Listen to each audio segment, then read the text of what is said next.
Morning बच्चों, आज हम कक्षा 10 गद्यखंड पार्ट 2 राम बाल गोविंद भगत को पढ़ेंगे, जिसके लेखक हैं रामवृक्ष बेनीपुरी जी।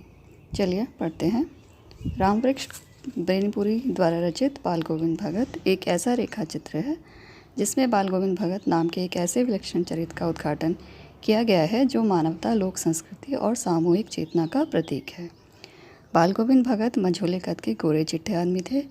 60 से अधिक उनकी आयु थी। बाल पक गए थे। कमर में एक लंगोटी और सिर में कबीर पंथियों की सी टोपी उनकी वेशभूषा थी। सर्दियों में एक काली कमली ऊपर ओढ़े रहते। वे मस्तक पर चंदन का रामनंदी टीका और गले में तुलसी की जड़ों की एक बेडोल माला बांधे रहते थे। बाल गोविंद भगत साधु नहीं थे, गृहस्थ थे। उनके बेटे बहू थे। थोड़ी खेती बाड़ी थी। एक अच्छा साफ सुथरा मकान था। खेती बाड़ी करते, परिवार रखते हुए भी बाल गोविंद भगत सच्चे साधु थे। कबीर को साहब मानते, उन्हीं के गीतों को गाते, उन्हीं के आदेशों पर चलते। वे कभी झूठ ना बोलते, सभी से खरा व्यवहार करते, किसी से फिजूल झगड़ा भी मोल नहीं लेते थे।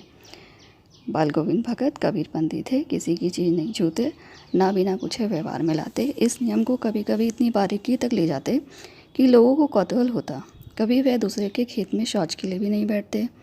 वह गृहस्थ थे, लेकिन उनकी सब चीज़ साहब की थी। जो कुछ खेत में पैदा होता, सिर पर लाद कर पहले उसे साहब के दरबार में ले जाते, जो उनके घर से 4 कोस दूर था। एक कबीरपंथी मठ। वह दरबार में भेंट रख प्रसाद रूप में जो उन्हें मिलता उसे घर लाते और उसी से गुजर चलाते। बाल गोविंद भगत परम भक्त थे।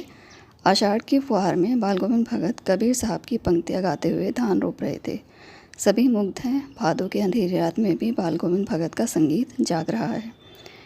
या गर्मी या कार्तिक मास हो, बाल गोविंद भगत का संगीत उनकी खंजड़ी पर चलता रहता। संसार से रहकर सांसारिक माया मोह से विरक्त थे। बाल गोविंद भगत की संगीत साधना का चरम उस दिन दिखाई दिया जिस दिन उनका बेटा मरा। इकलौता बेटा था, वह कुछ सुस्त और बोधा सा था, किंतु इसी कारण बाल गोविंद भगत उसे और भी मानते, क्योंकि बड़ी सास से उसकी शादी कराई थी। पुत्रवती बड़ी ही सुभग और सुशील थी। घर की सेविका बनकर बाल गोविंद भगत को बहुत कुछ दुनियादारी से निवृत्त कर दिया था। उनका बेटा बीमार है, इसकी खबर रखने की लोगों को कहाँ फुर्सत थी, किंतु मौत तो अपनी और सबका ध्यान खींच कर रखती है। हमने सुना बाल गोविंद भगत का बेटा मर गया। कौतूहल वंश उनके घर गए, देखकर दंग रह गए। बेटे को आंगन में एक चटाई पर लिटाकर एक सफ़ेद कपड़े से ढक रखा है। सिरहाने एक चिराग जला रखा है और उसके सामने ज़मीन पर ही आसन जमाए गीत गाए चले जा रहे हैं। घर में पुत्रवधू रो रही है, जिससे गांव की स्त्रियां चुप कराने की कोशिश कर रही हैं, किंतु बाल गोविंद भगत गाए जा रहे हैं। हाँ, गाते गाते कभी कभी पुत्रवधू के नज़दीक भी जाते और उसे रोने के बदले उत्सव मनाने को कहते। आत्मा परमात्मा के पास चली गई, वीरानी अपने प्रेमी से जा मिली, भला इससे बढ़कर आनंद की कौन बात। मैं कभी कभी सोचता यह पागल तो नहीं हो गए हैं, किंतु नहीं, वह जो कुछ कह रहे थे उसमें उनका विश्वास बोल रहा था। वह चरम विश्वास जो हमेशा ही मृत्यु पर विजयी होता आया है।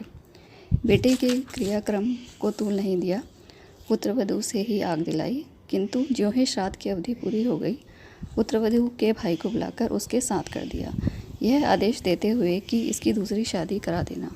उनकी जाति में पुनर्विवाह कोई नई बात नहीं थी, किंतु पुत्रवधू का आग्रह था कि वह यहीं रहकर भगत जी की सेवा में अपने वैधव्य के दिन गुजार देगी। लेकिन भगत का निर्णय अटल था, तू जा, नहीं तो मैं इस घर को छोड़कर चल दूंगा। यही थी उनकी आखिरी दलील, और इस दलील के आगे पुत्रवधू की क्या चलती।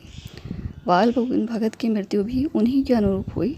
वह हर वर्ष गंगा स्नान करने जाते, इस बार भी गए। लौटे तो तबीयत सुस्त थी। खाने पीने के बाद तबीयत नहीं सुधरी, बुखार आने लगा। नेम व्रत उन्होंने फिर भी ना छोड़ा।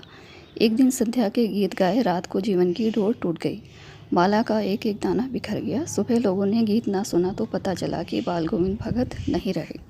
इस प्रकार रामवृक्ष बेनीपुरी रचित बाल गोविंद भगत रेखा चित्र हृदय को झकझोर देने वाला सफल रेखा चित्र है। बाल गोविंद भगत के माध्यम से लेखक ने बताया है कि सन्यासी होने के लिए घेरे हुए वस्त्र पहनना और समाज से कटकर किसी सुनसान जंगल में कुटिया बनाकर रहना आवश्यक नहीं है, क्योंकि सन्यास का इन बातों से कोई सरोकार नहीं है। घर गृहस्थी में समाज के बीच रहकर भी कोई व्यक्ति सच्चा सन्यासी हो सकता है। बाल गोविंद भगत इसकी जीती जागती मिसाल हैं। उन्हीं के माध्यम से लेखक ने सामाजिक रूढ़ियों पर आघात किया है और यह संदेश दिया है कि रूढ़ियों के अंधा अनुकरण से देश का, समाज अथवा जाति का भला नहीं हो सकता। बच्चों, आज हमने पाठ 2 बाल गोविंद भगत का सारांश पढ़ा। आप इसे ध्यान से सुनेंगे और समझेंगे।